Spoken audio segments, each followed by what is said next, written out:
अपने पसंदीदा शो के फुल एपिसोड देखने के लिए अभी डाउनलोड करें दंगल प्ले ऐप।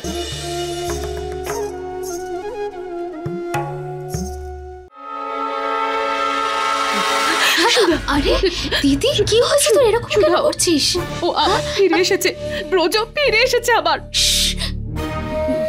দিদি এখানে নয়, তুই কেউ শুনে ফেলবে এখানে, তুই আয় আমার সাথে।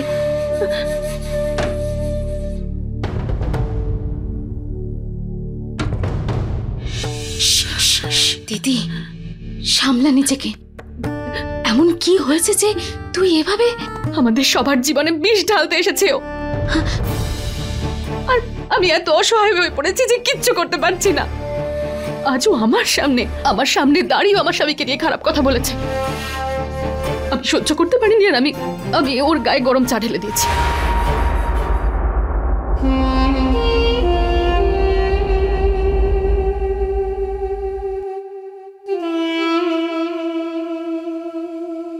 এক্সকিউজ মি, আপনি কে? কারোর সাথে দেখা করতে এসেছেন? পঙ্কজ বাবু আমার বন্ধু। ব্রজ নাম আমার। ও হাই, আচ্ছা আপনি তাহলে পঙ্কজ দাদাকে সাহায্য করেছিলেন? আমি ওনার ছোট বোন মিনাল। আরে আপনার শার্টে এটা চা পড়ে গেছিল, পরিষ্কার করার জন্য আমি বাথরুম খুঁজছিলাম। বাথরুমটা কোথায়? তার কোনো প্রয়োজন নেই, আমি আপনাকে আরেকটা শার্ট দিয়ে দিচ্ছি। আপনি আমার সাথে আসুন। Thank you. আসুন। জ্যোতি, ব্রজ গেল কোথায়?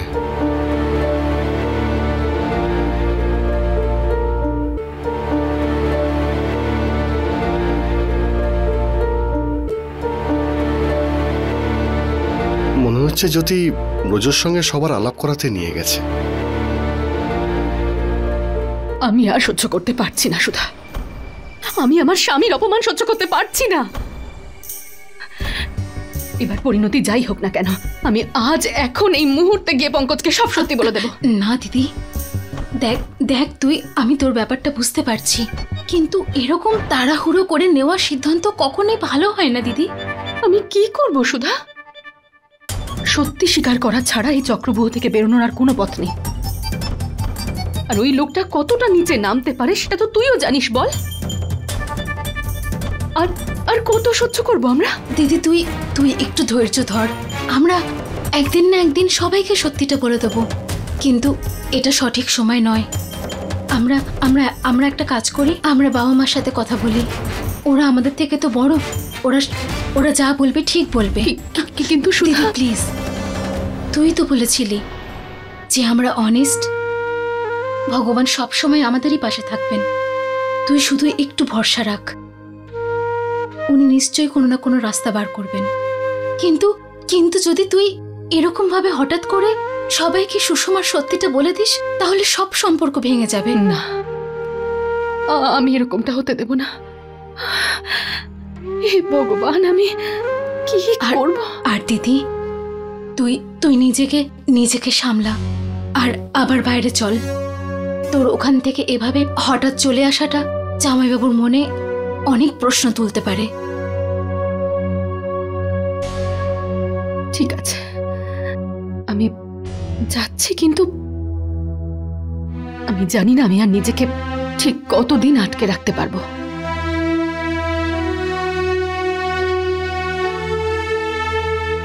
একবার একটা পারফরমেন্সের জন্য আমি বৃদ্ধাশ্রমে গেছিলাম।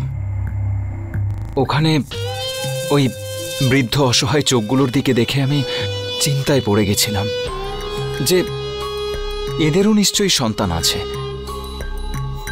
যাদেরকে এনারা অনেক যত্ন করে বড় করেছেন। আজ সেই সন্তানদের কাছে মা বাবা বোঝা হয়ে গেল। পৃথিবীটা কত স্বার্থপর হয়ে গেছে। পারফরমেন্সের পরে চ্যারিটির লোকেরা আমার কাছে এসেছিল আমাকে আমার ফিস দেওয়ার জন্য। খুব হাসি পাচ্ছিল আমার। আচ্ছা, কেউ কি নিজের মা বাবার কাছ থেকে কখনো ফিস নিতে পারে নাকি? ওই মানুষগুলোর মুখের হাসিটাই আমার সবচেয়ে বড় ফিস ছিল। শুনতে পাচ্ছিস তুই কিভাবে একের পর এক মিথ্যে বলে মানুষকে ফাঁসাচ্ছে? এর মতো একটা জঘন্য নোংরা লোক আমি আমার জীবনে কখনো দেখিনি। আমার পরিচিতরা বলে যে ব্রজ তুই কোনোদিনও বড়লোক হতে পারবি না। আমি শিল্পী, আর আপনারা নিশ্চয়ই শুনেছেন যে মা সরস্বতী আর মা লক্ষ্মী খুব কমই একসাথে আসে।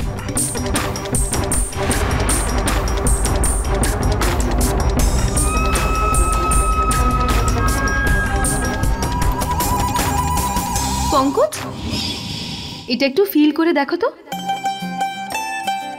যেই আমি দোকানে এই শার্টটা দেখলাম আমার মনে হলো তোমাকে এটা খুব মানাবে। আর শার্টের কাপড়টা কি নরম দেখো। আরে বা, এ তো খুবই সফট, একদম তোমার চুলের মতো। যখন আমি এটা পরে বাইরে বের হব তখন তোমার কথা খুব মনে পড়বে।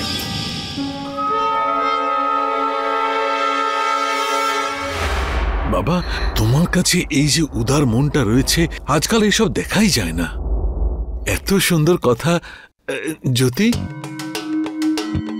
জ্যোতি, তোমরা ব্রজর গল্পটাই মিস করলে। আমার তো চোখে জল এসে গেছিল। ওই বৃদ্ধাশ্রমে কি বলছিলে? হ্যাঁ বাবা, আমি শুনেছি।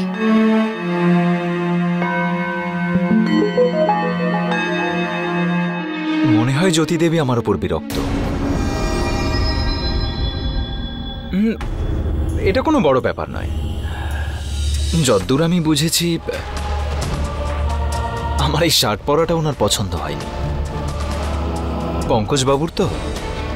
আর সত্যি বলতে, কোনো স্ত্রীরই তার স্বামীর কোনো জিনিস অন্য কারোর সাথে শেয়ার করাটা পছন্দ হয় না।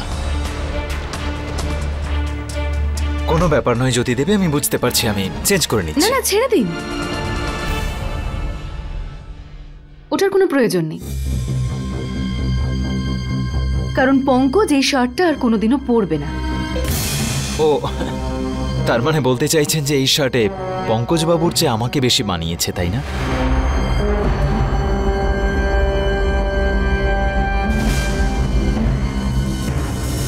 Thank you so much. এই পঙ্কজ, কিছু মনে করো না।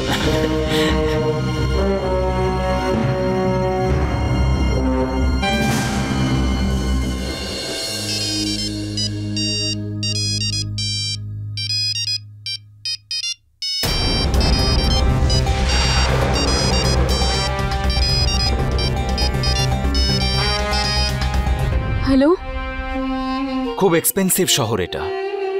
এত এক্সপেন্সিভ যে টাকার যেন ডানা রয়েছে, হাত লাগলেই উড়ে যায়। শোনো না, আর ৫,০০০ নিয়ে এসো। কি? তোমার মাথা খারাপ হয়ে গেছে? আমি এত টাকা কোথা থেকে পাবো? আর এই তো ২০০০ টাকা দিলাম। সে তো শার্ট কিনে ফেলেছি।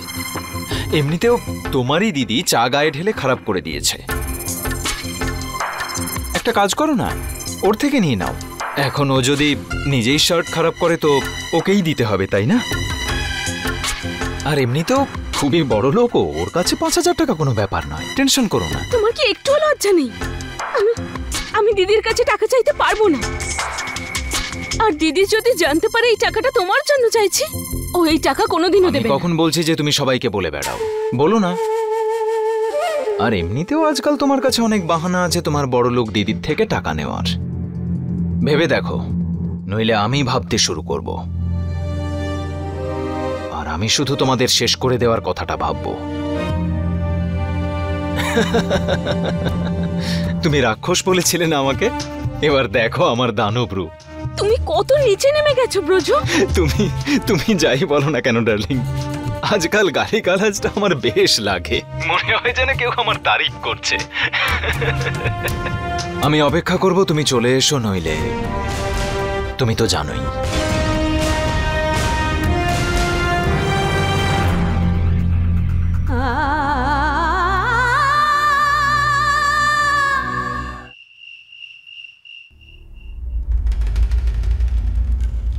এটা সেই টাকা যেটা প্রতি মাসে আমি পোস্ট অফিসে জমা করি।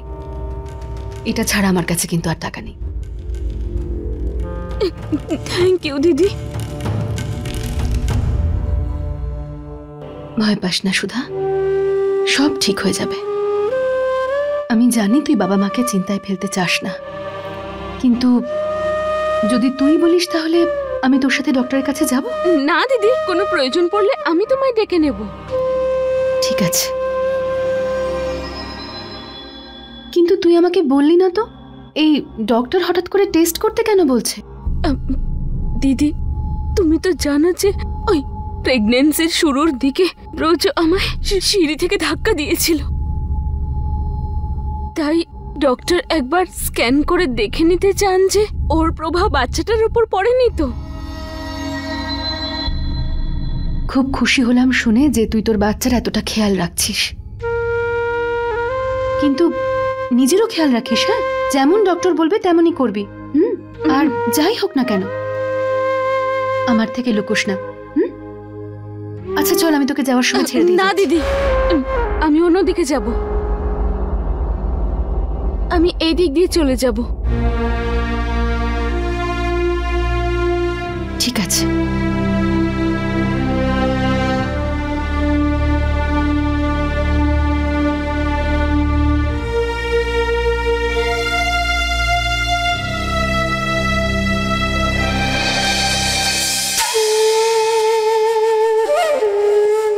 বাহ বাহ বাহ বাহ বাহ,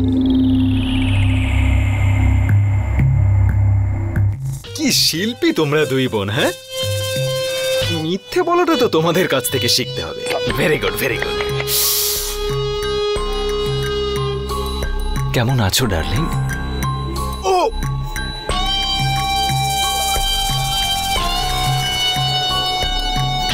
কি ব্যাপার, কি এখনো সেই তেজ তোমার মধ্যে? হ্যাঁ, নাইস। আমারও আগুনের সাথে খেলতে বেশ লাগে, আর আজকের রাতে এরকম আগুনের দরকার আমার। চলো। এটা ভাবলে কি করে যে আমি তোমার সাথে যাব? ডার্লিং, শুধু ভাবিনি, আমি জানি তুমি আমার সাথে আসবে। এখনো তুমি আমার বিবাহিতা স্ত্রী, আর সেই সম্পর্ক অনুযায়ী আজও আমার তোমার ওপর অধিকার আছে। আমার তোমার সাথে কোনো সম্পর্ক নেই। ঠিক আছে, নেই, কিন্তু তোমার আরো কিছুর সম্পর্ক আছে, যার জন্য তোমাকে আমার সাথে আসতেই হবে। তোমার দিদি জ্যোতি। আরে, তোমাকে আদর যত্ন করে বড় করেছে, আগলে রেখেছে, আর তুমি আজ না বলে ওকে সারা জীবনের মতো শেষ করে দেওয়ার কারণ হবে না, তাই না? না ব্রজ, কখনো না। শয়তানি ড্রামা করিস? হ্যাঁ, বল। সারা পৃথিবীর লোকের শয্যা সঙ্গিনী হোস, আর নিজের স্বামীর সাথে যাওয়ার জন্য নাটক করছিস? ব্রজ, ছাড়ো আমায়, একটু তো মানবিকতা আনো। আমি তোমার সন্তানের মা হতে চলেছি, আর তুমি এইরকম করছো।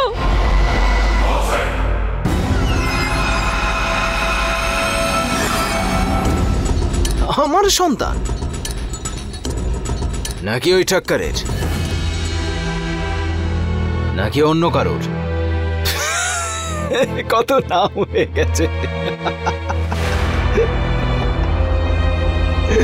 জানি না কার বাপটাকে পেটে বড় করছিস আর আমার ঘাড়ে চাপাতে চাইছিস।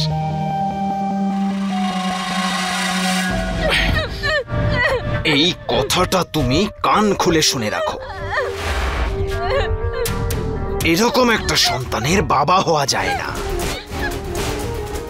তুমি আমার সাথে যা করেছো মেনে নিয়েছি, কিন্তু আমার সন্তানের সম্পর্কে একটা কথা বললে না। ও, আমি ভয় পেয়ে গেছি, আমি খুব ভয় পেয়ে গেছি।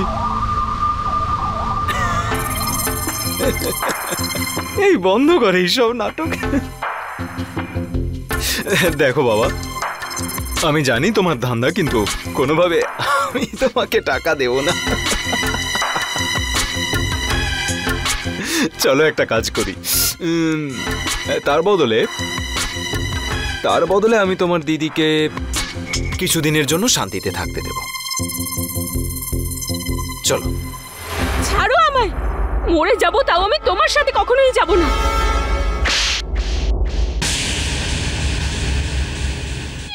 খুব শখ না মরার? ভালোবেসে তোকে বোঝাচ্ছি, তুই কিছুতেই বুঝতে পারছিস না। চুপচাপ চল আমার সাথে, নইলে মেরে এখানেই ফেলে দেব। না,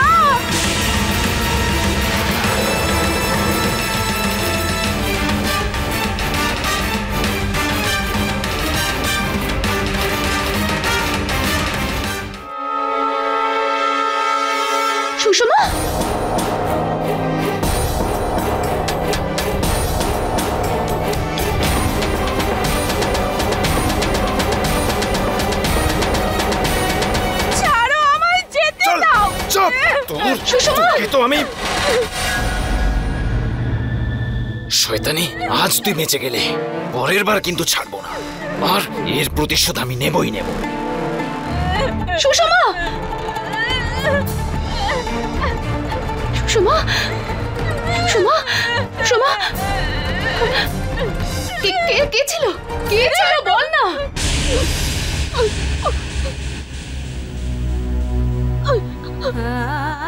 জানি না দিদি, জানি না, সব টাকা নিয়ে চলে গেল।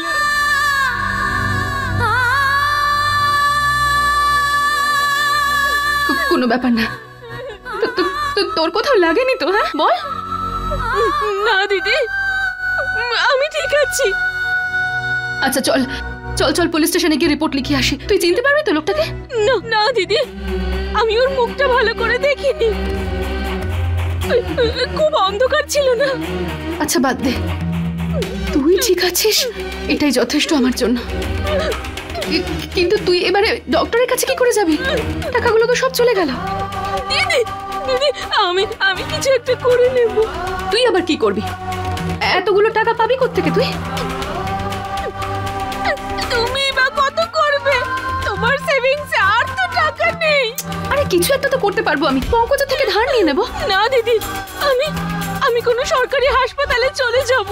না না সুষমা, ওখানে ঠিক করে চেকআপ করা হয় না। দিদি, কত গরিব লোক তো ওখানেই যায় বলো। আমি ওখানে চলে যাব। দিদি প্লিজ, তুমি আর চিন্তা করো না, সব ঠিক হয়ে যাবে। চল, এই সব কথা নয়, পরে হবে। তুই চল, আমি তোকে বাড়ি ছেড়ে দিই। না দিদি, তুমি যাও। এমনিতেও তোমার শ্বশুর বাড়িতে আমার জন্য অনেক কিছু শুনতে হচ্ছে। আমি ঠিক আছি, তুমি প্লিজ বাড়ি ফিরে যাও, অনেক দেরি হয়ে গেছে। তুমি শুধু আমার একটা অটো ডেকে দাও।